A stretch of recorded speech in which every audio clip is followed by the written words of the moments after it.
Hello दोस्तों, स्वागत है आप सबका हमारे YouTube चैनल वर्ल्ड टूर पर। आज हम ये जानेंगे कि कन्हैया कुमार ने कांग्रेस को क्यों ज्वाइन किया। तो आइए चलते हैं, उन्हीं की मुंह ज़बानी सुनते हैं। कुछ चीज़ों को लेकर मुखातिब हों उससे पहले आज ये एक ऐतिहासिक दिन है। आज शहीद आज़म भगत सिंह की जयंती है। लोग शहीद होते हैं, भगत सिंह शहीद आज़म हैं। शहीद आज़म इसलिए हैं कि आज हम लोग जहां माल्यार्पण करने के लिए गए थे, शहीद पार्क, वो शहीद पार्क एक ऐतिहासिक पार्क है। वो हिस्सा है फिरोज शाह कोटला फोर्ट का, जहां पर चंद्रशेखर आज़ाद जी की अध्यक्षता में हिंदुस्तान रिपब्लिकन आर्मी की गुप्त मीटिंग हो रही थी। अंग्रेज़ों के ज़माने में क्रांतिकारी छुपकर मीटिंग किया करते थे। नौजवान तरुण भगत सिंह एक प्रपोजल लेकर के आए कि हिंदुस्तान रिपब्लिकन आर्मी का नाम अब हिंदुस्तान सोशलिस्ट रिपब्लिकन आर्मी होना चाहिए। यह ऐतिहासिक क्षण, वो ऐतिहासिक भूमि और हमारे युवाओं के आइकन शहीद आज़म भगत सिंह को हम अपना नमन प्रस्तुत करते हैं। आज एक दुखद घटना भी हमारे ज़िले में हुई है। वज्रपात के चलते 2 बच्चियों का निधन हो गया है। मैं इस मंच से उनके प्रति शोक व्यक्त करता हूं और उनके परिवार के प्रति अपनी संवेदना व्यक्त करता हूं। दोस्तों, मुझे लगता है कि बहुत कुछ कहने की ज़रूरत नहीं है। आजकल सूचना क्रांति के इस दौर में हमसे ज़्यादा मालूम हमारे पत्रकार साथियों को होता है। तो बेहतर ये होगा कि आप सवाल पूछें, मैं आपका जवाब दूं। लेकिन आप सवाल कहाँ से पूछेंगे और आपके मन में कौन से सवाल चल रहे हैं, इसका थोड़ा सा अंदेशा है, मुझे थोड़ा अंदाज़ा भी है। सबसे पहले मैं आपको बधाई देना चाहता हूं कि आपने पत्रकारिता की उस मिसाल को जिंदा रखा है कि कम से कम विपक्ष से तो सवाल करते हैं ना, ताकि इस देश को याद रहे कि पत्रकारों का काम है सवाल पूछना। तो मैं आपके हर सवाल का जवाब दूंगा। जितना सवाल आप पूछना चाहते हैं पूछिएगा, बारी बारी से पूछिएगा, सारे सवालों का जवाब दूंगा। बस एक सवाल का जवाब जो मुझे लगता है कि आप सबके मन में होगा कि आप कांग्रेस पार्टी क्यों ज्वाइन किए हैं, उस सवाल का जवाब दे करके मैं हमारे जो अध्यक्ष हैं उनकी तरफ मुखातिब होऊंगा, माइक उनको समर्पित करूंगा। मैं कांग्रेस पार्टी इसलिए ज्वाइन कर रहा हूं कि मुझे ये महसूस होता है कि इस देश में कुछ लोग, वो सिर्फ लोग नहीं हैं, वो एक सोच है। वो इस देश की सत्ता पे ना सिर्फ काबिज हुए हैं, इस देश की चिंतन परंपरा, संस्कृति, इसका मूल्य, इसका इतिहास, इसका वर्तमान और इसका भविष्य खराब करने की कोशिश कर रहे हैं। वो जो सोच है, उस सोच के बारे में आप अपने आप समझ जाएंगे, क्योंकि कहीं मैंने पढ़ा था कि आप अपने दुश्मन का चुनाव कीजिए, अपने विपक्ष का चुनाव कीजिए, दोस्त अपने आप बन जाएंगे। तो हमने ये चुनाव किया है। हम इस देश की सबसे पुरानी पार्टी, सबसे लोकतांत्रिक पार्टी, मैं जोर दे करके बोल रहा हूं लोकतांत्रिक पार्टी, ताकि आप लोग परिवारवाद पे सवाल जरूर कीजिएगा। लोकतांत्रिक पार्टी में हम इसलिए शामिल होना चाहते हैं कि हमको लगता है, और सिर्फ हमको नहीं लगता है, इस देश के लाखों करोड़ों नौजवानों को ये लगने लगा है कि अगर कांग्रेस नहीं बचा तो देश नहीं बचेगा। और ये बात मैं आपको स्पष्ट कर देता हूं, देश में प्रधानमंत्री अब भी हैं, देश में प्रधानमंत्री इससे पहले भी थे, देश में आगे भी प्रधानमंत्री होते रहेंगे। लेकिन आज जब हम लोग श्री राहुल गांधी जी के उपस्थिति में फॉर्मली कांग्रेस पार्टी का फॉर्म भर रहे थे, तो साथी जिग्नेश ने संविधान की कॉपी दी और हमने उनको भगत सिंह, गांधी और अंबेडकर की तस्वीर प्रस्तुत किया, क्योंकि हमारा यह मानना है कि आज इस देश को भगत सिंह की वीरता की जरूरत है, भगत सिंह के साहस की जरूरत है। आज इस देश को अंबेडकर की समानता की जरूरत है और आज इस देश को गांधी की एकता की जरूरत है। गांधी जब कहते हैं रघुपति राघव राजा राम, पतित पावन सीताराम, ईश्वर अल्लाह तेरो नाम, सबको सन्मति दे भगवान, ये गांधी की एकता है। जब अंबेडकर कहते हैं कि किसी भी समाज का मूल्यांकन वहां महिलाओं की क्या स्थिति है इस बात से होगा, तब वो समानता की वकालत कर रहे होते हैं। मैं नहीं मानता हूं कि डॉक्टर बाबा साहब भीमराव अंबेडकर किसी एक समुदाय के नेता थे। कांग्रेस पार्टी ने, संविधान सभा ने डॉक्टर बाबा साहब भीमराव अंबेडकर को संविधान बनाने की जिम्मेवारी दी और उस संविधान के प्रियम्बल में यह लिखा है, हम भारत के लोग भारत को एक प्रभुत्व संपन्न समाजवादी धर्मनिरपेक्ष लोकतांत्रिक गणराज्य बनाने के लिए, इसमें समानता न्याय के मूल्य निहित हैं। और जब भगत सिंह कहते हैं कि आप व्यक्ति को कुचल सकते हैं, विचारों को नहीं, आप बम और पिस्तौल से कभी इनकलाब नहीं ला सकते हैं, उस साहस की जरूरत है हमको। मुझे नहीं लगता है, मेरे बहुत सारे राजनीतिक दोस्तों को यह लगता है, मुझे लगता है कि यह देश 47 से पहले वाली स्थिति में चली गई है। लेकिन जिनको लड़ना है उनके पॉलिटिकल इमेजिनेशन में आज भी हर कोई अपना अपना शोरूम बचाने के चक्कर में है। रे भाई, मॉल में आग लग गया है, दुकान बचाओगे? बस्ती में जब आग लग जाती है ना, बेडरूम की चिंता नहीं करनी चाहिए। आज हम इस मुहाने पे खड़े हैं कि इस देश के भीतर भारतीय होने की जो पहचान है, जिसमें बुद्ध निहित हैं, जिसमें कबीर निहित हैं, जिसमें नानक निहित हैं, जिसमें हर बार हर दौर में सत्ता से सवाल पूछने का साहस होता है, उस भारतीय चिंतन परंपरा को बचाने की जरूरत है। इसीलिए हम कांग्रेस पार्टी में शामिल हुए हैं कि कांग्रेस पार्टी वो पार्टी है जो गांधी की विरासत को लेकर के आगे चलेगा। कांग्रेस पार्टी वो पार्टी है जो सरोजनी नायडू के विचारों को लेकर के चलेगा। कांग्रेस पार्टी वो पार्टी है जो अंबेडकर, नेहरू, अशफाक उल्लाह खान, शहीद आजम भगत सिंह और मौलाना अबुल कलाम आज़ाद के रास्तों पे चलेगा। हम जब भी समानता और बराबरी की बात करते हैं, यह कुछ व्यक्तियों तक सीमित नहीं है, यह भारतीय होने का इतिहास है। और इस भारतीय होने के इतिहास को अपने आप में यदि कोई समेटे हुए है तो देश की सबसे पुरानी पार्टी है। और जो लोग कह रहे हैं विपक्ष कमजोर हो गया है, यह सिर्फ विपक्ष के लिए चिंता की बात नहीं है। यह मैं नहीं कह रहा हूं, कोई शास्त्र, कोई किताब उठा करके देख लीजिए। जब विपक्ष कमजोर हो जाता है, सत्ता तानाशाही रुख अख्तियार कर लेती है।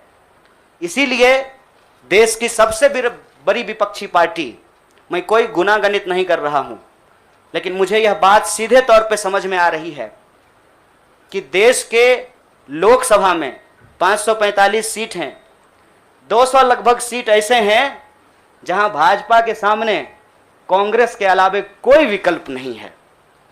मैं ये नहीं कह रहा हूं कि मेरी जिम्मेवारी सिर्फ एक पार्टी के लिए है, लेकिन जो पार्टी सबसे बड़ी पार्टी है, सबसे बड़ी विपक्षी पार्टी है, उस पार्टी को अगर नहीं बचाया गया, अगर बड़े जहाज को नहीं बचाया गया, छोटी छोटी कश्तियां भी नहीं बचेगी। इसीलिए, और मैं जब यहां बैठा हुआ हूं, मेरे इतिहास को, मेरे वर्तमान को लोग देख रहे हैं। बहुत सारे सवाल हैं, वो आएंगे, उनका जवाब मैं दूंगा। लेकिन यह जो ऐतिहासिक जिम्मेवारी है, उस जिम्मेवारी से मैं अपना मुंह नहीं मोड़ सकता हूं। मैं जहां पैदा हुआ, जिस पार्टी में पला बढ़ा, उसके प्रति मैं आभार व्यक्त करता हूं। उसने मुझे सिखाया, पढ़ाया, लड़ने का जज्बा दिया है। लेकिन उस पार्टी के साथ साथ मैं उन लाखों करोड़ों लोगों को भी धन्यवाद देना चाहता हूं जो किसी पार्टी से जुड़े हुए नहीं थे।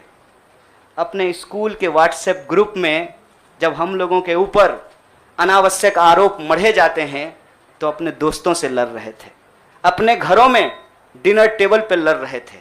लोगों की दोस्तियां टूट गई हम लोगों के आंदोलन के समर्थन में, और मैं मजाक नहीं कर रहा हूँ, लोगों के डिवोर्स तक हो गए। ये जो देश में एक वैचारिक संघर्ष छिड़ा है, उस वैचारिक संघर्ष को कांग्रेस पार्टी ही नेतृत्व दे सकती है, यह हमारा भरोसा है।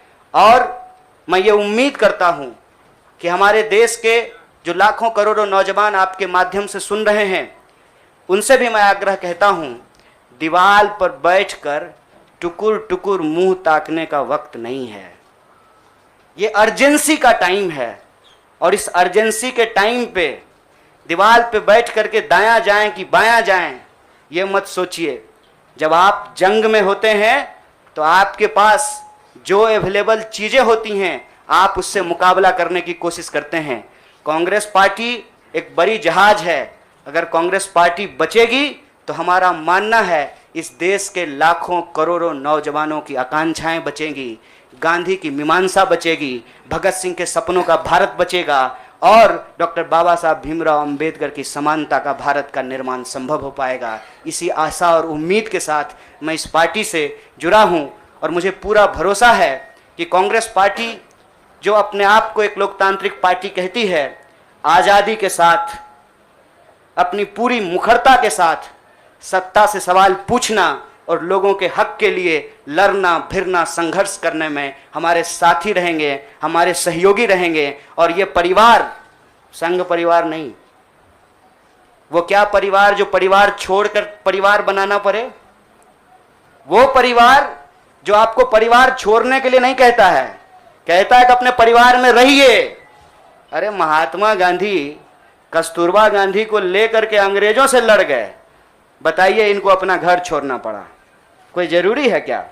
घर परिवार के साथ रहना है। डॉक्टर बाबा साहब भीमराव अंबेडकर भी अपने परिवार के साथ रहते थे।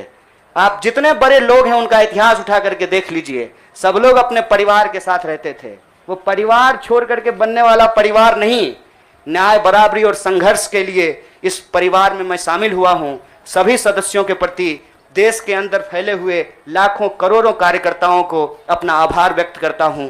बहुत बहुत शुक्रिया, बहुत बहुत धन्यवाद। शुक्रिया। मैं अब जिग्नेश भाई से प्रार्थना करूंगा कि वो अपनी बात कहेंगे। जिग्नेश जी आ जाएगा।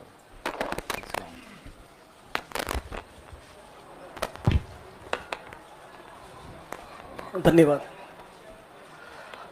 सबसे पहले तो केसी वेणुगोपाल साहब, सुरजेवाला जी, नितिन राउत साहब, पवल बंसल जी, भक्तचरण दास जी, साथ ही हार्दिक कन्हैया और दूसरे पार्टी के मंच पर विराजमान सभी सीनियर लीडर्स, आप तमाम पत्रकार साथी और वो तमाम साथी जो हमको आज मिलने के लिए हमारे समर्थन में आए हैं, गुजरात के विभिन्न कोनों से और पूरे देश भर में से, उन सभी का मैं स्वागत करता हूं। साथियों, जो कहानी गुजरात से शुरू हुई, उस कहानी ने पिछले 6-7 साल में इस मुल्क में क्या उत्पात मचाया है, वो अब आपके हमारे सबके सामने है। एज अ नेशन, एक राष्ट्र के तौर पर हम एक अनप्रेसिडेंटेड, अभूतपूर्व क्राइसिस से गुजर रहे हैं। ऐसा संकट इस मुल्क ने पहले कभी नहीं देखा। आज भाई भाई एक दूसरे का दुश्मन बन जाए, उतना जहर, नफरत एक सोची समझी साजिश के तहत दिल्ली और नागपुर साथ में मिलकर फैला रहे। इस परिस्थिति में एक पॉलिटिशियन के तौर पे नहीं, बतौर एक भारतीय नागरिक, मैं अपने आप को ये जब सवाल पूछता हूं कि मेरा फंडामेंटल फॉरमोस्ट रिस्पॉन्सिबिलिटी, ड्यूटी क्या होना चाहिए, तो अंदर से जवाब यही आता है, कुछ भी करके इस मुल्क के संविधान, लोकतंत्र और आइडिया ऑफ इंडिया को बचाना चाहिए। और यदि उसको बचाना है तो मुझे उनके साथ खड़े रहना है जिसने स्वतंत्रता के आंदोलन में न केवल कंट्रीब्यूट किया है, उसको लीड किया है, अंग्रेजों को यहां से खदेड़ कर दिखाया है। और इसीलिए आज मैं इंडियन नेशनल कांग्रेस की इस मंच पर आपके साथ खड़ा हूं। एक टेक्निकल कारण के चलते मैं फॉर्मली पार्टी इसलिए ज्वाइन नहीं कर सकता क्योंकि मैं एक निर्दलीय विधायक हूं। If I join a party I may not continue as an MLA.